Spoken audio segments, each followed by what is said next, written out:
Alright folks, welcome to another beer review, and today we're going back over to Beak, who I'm a massive fan of, and this is a collaboration that they did with Slice Culture Pizza, and I think this is one of two that they did, but this is the only one they had available, and I saw it and I was like, ooh, should I do this as part of like a Saturday Night Slice episode?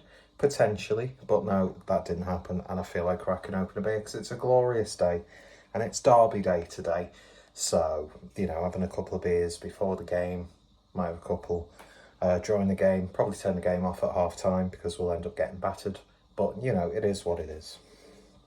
So yeah, this is Pineapple, which is a double dry hopped pale at 5.6%. So does pineapple belong on pizza?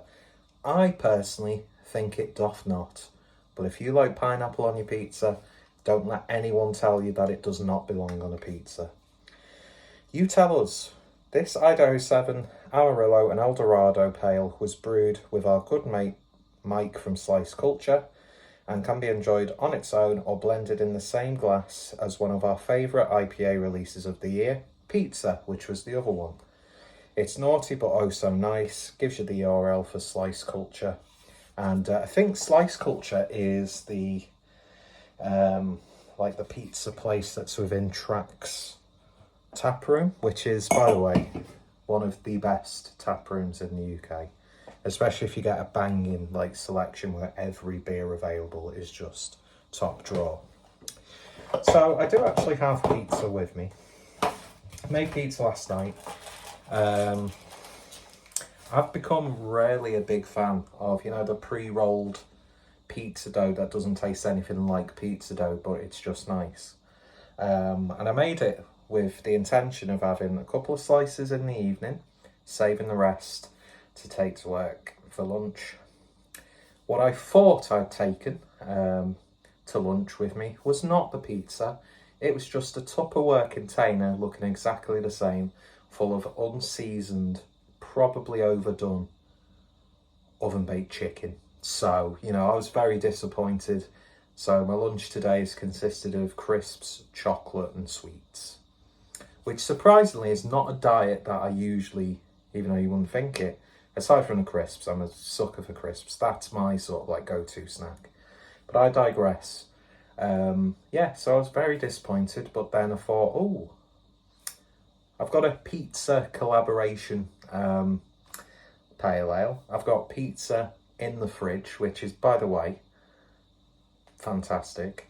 I love cold pizza, although Neapolitan style does not work well when it's cold. If you are in Track, going back on point, and Slice Culture is still, I'm not sure if it's like a residency, if it's permanent, or if they just swap around. Highly recommended. I think a lot of places now who do Neapolitan pizza will make amazing Neapolitan pizza. I think the only place that I've had with passable but quite crap, to put it mildly, no, I don't want to be too mean, was probably Crust in Liverpool, the one on Bold Street, because I think there's a couple of Crusts in Liverpool now.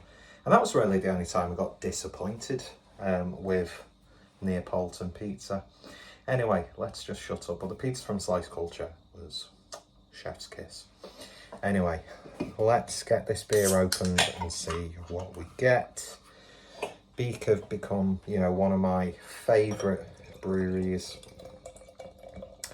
and yeah, I'm long overdue doing a direct sale with them. Maybe next time a seasonal tickles my fancy, or if they're doing merch to go along with a beer, which has become a thing that I like. Anyway, but yeah, fantastic artwork as per usual, and I love the typography that Slice Culture use for their logo.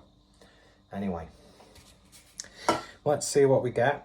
I've filled it too much, so I won't be able to get a good sniff of that, but doesn't that look wonderful? It does here. I don't know what it's going to look like compressed to shit when it gets uploaded to YouTube, but hey ho. And I'm keeping the, you know, the link by using a Track glass. Need to get some Beak glassware. And no, this wasn't a purposeful idea.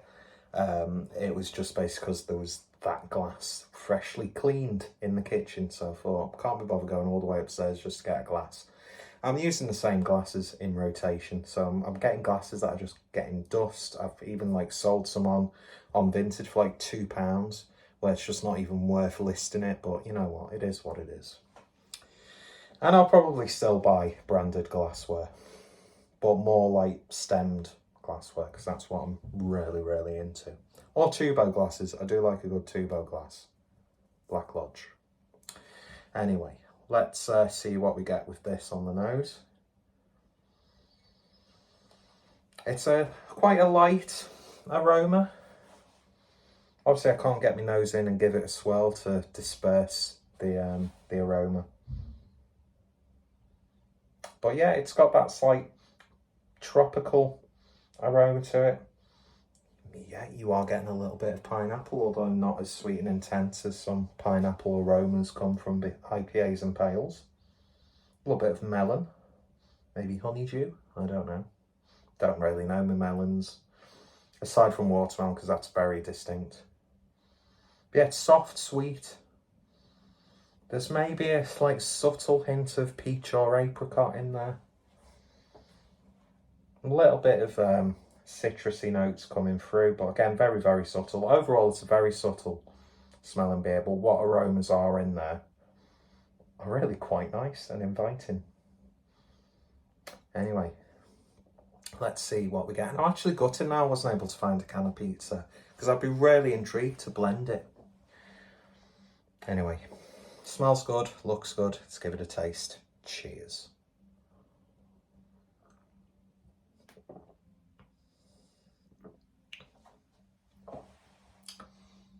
And I can see why they've called it melon. Pineapple, not melon. Fucking hell. Obviously, it's the power of persuasion, isn't it? You see something, it triggers something in your mind, so you're looking for that. And you'll often lie to yourself saying, oh, yeah, I definitely get that flavour. But there is a genuine, like, pineapple-ish flavour to it. Not as sweet as if you're having pure pineapple. It makes you know what, tastes nice. That was unnecessary.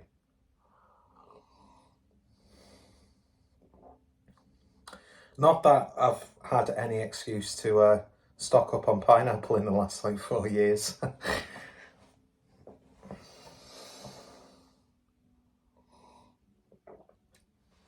Is he joking or is he being serious? Does he have deep-rooted issues? Is this a cry for help? I don't know. I don't know anymore. Anyway, back to the beer. There's like a nice, almost passion fruit puckering flavour on the back end, which just adds a little bit of punchiness to it. A slight zestiness as well, as if you've like finely grated the zest of a bit of a lemon.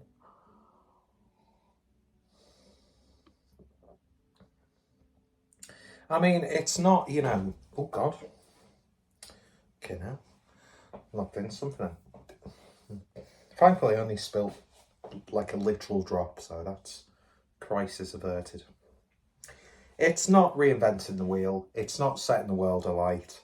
I know for a fact that I've had much more. There's a fly, so covering that pizza. Much more flavoursome pale ales from Beak that I've had. But then again, that could be the flavour profile that you want from a pale ale. So, you know what I mean? It's all subjective. Still very well brewed. Really nice body, especially for a 5.6 pale. And I imagine it's teetering towards 6%. So, you know, ever slowly getting into IPA territory. That flies annoy me. But yeah, there's like a slight twang. And you'd almost think there's a bit of Simcoe in there. But there isn't. Yeah, a bit of an intriguing aftertaste that I can't put my finger on. But it's nice. And yeah, I mean, would it pair well with a pizza? Not that I've got a fine example of a pizza. This is very sort of what I had in the kitchen, in the fridge. But I've basically got a bit of cooked chicken, chorizo, nice quality chorizo. What else? Sliced up Aldi's version of pepperami. Didn't really have much sauce from my big batch of containers of homemade sauce. And I could not be bothered defrosting one because it gets all watery anyway and you lose a bit of flavour, I find. And the last of the mozzarella cheese we have. So appearances doesn't really look that good, does it? But do you know what? You've got a nice bready dough. You've got nice homemade. I do make a good pasta sauce and pizza sauce, Italian style tomato sauce. Just need to really start working on the dough. I think I've said this, especially in do I come across like I'm making myself out to be more interesting than I actually am? I always feel like I'm doing that. Oh, neurotic. Just watched too much Curb Your Enthusiasm. But voice in my head won't stop. But yeah, I forgot what I was going to say. Usually at this point, it comes back to me, but it hasn't, and who cares? But oh, it has. But I really want to get my dough game sorted before I invest in like a pizza oven. Although I suppose I could buy a relatively cheap one that's not really an authentic pizza oven. You know, and those electric ones, which, yeah, if it does the job, it does the job, really. But I want that wood smoked, you know, flavour and burn on it. So before I invest in something like that, I want to get the dough right. With tomato sauce, I think there's just a little tweak. And toppings, you know, you can do whatever. But there's just something satisfying. Even with this cheap pre-rolled dough, you're not going to get like a classic pizza crust. But you're going to get a really good, affordable base to put nice ingredients on. And convenience, do you know what? I'm always buying pizza dough, making pizzas. And it is what it is, but let's have a bite.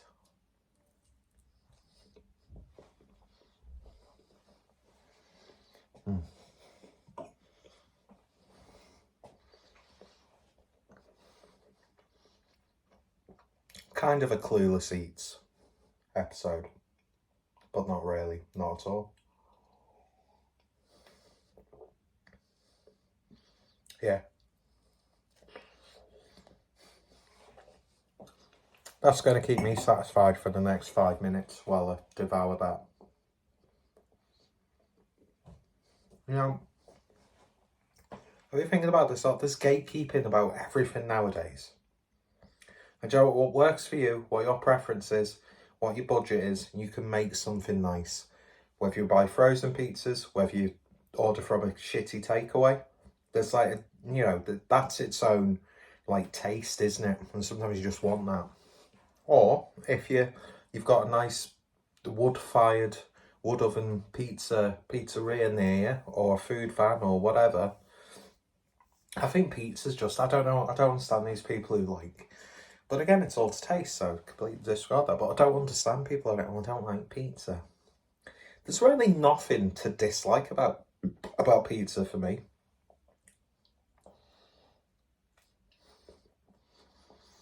And yeah, people will scoff at something like this. But, you know, you can get 2 pretty good sized pizzas from one of these pre-rolled doughs.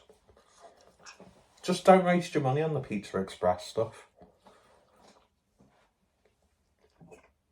Just buy the supermarket home brand. It's all the same. It all has that aesthetic of cheap frozen pizzas. You know, for parties that are like small ones. But again, that's a flavour I really enjoy. Anyway, it's working well with the pizza. Maybe that actually improves the beer somewhat. But yeah, Beak. Chances are you're going to get a really good beer from them. And if you get the opportunity to try anything from Slice Culture, definitely take that opportunity. Anyway, I'm going to smother this with not too hot sauce. I'm really enjoying the Tabasco Sriracha recently. That classic like ting from Tabasco. but with the sriracha works really, really nice. So I'm going to smother it in that. Don't want to ruin the beer too much. Good beer, great brewery, good pizza as well from Slice Culture. What more could an overweight man in his mid-30s want? Well, society says I should have my own house, a wife, and, you know, 3 children. And a polyamorous relationship. But, you know, that can't even have a monogamous. Anyway, we're getting too deep into therapy zone. One day a bus will run me over. Anyway, cheers for watching. Links to everyone involved down below. And I shall hopefully see you all later. Bye. And hopefully my hair's better in the next video. Doubt it.